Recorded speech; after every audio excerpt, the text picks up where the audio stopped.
ছিলেন।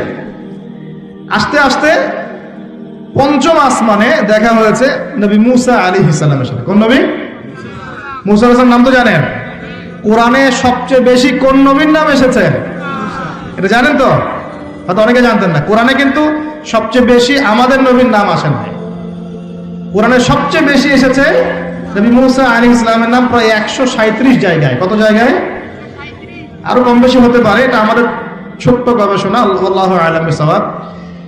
তো কারণ কোরআন খুললেই দেখবেন মুসা আর ফেরাউন, মুসা আর ফেরাউন আছে না? এখানে একটা প্রশ্ন করে রাখি, পরে উত্তর দিবেন। কেন কোরআনে মুসা আলাইহিস সালাম আর ফেরাউনের ঘটনা এত বেশি বর্ণিত হয়েছে? এটা ভাবতে থাকেন, পরে উত্তর দিবেন। কেন কোরআনে নবী মুসা আলাইহিস সালাম এবং ফেরাউনের নাম এত বেশি, এতবার কেন এই ঘটনা বলা হয়েছে? কোরআনে কি আল্লাহ শব্দের কোন অপচয় করতে চান? তাহলে এতবার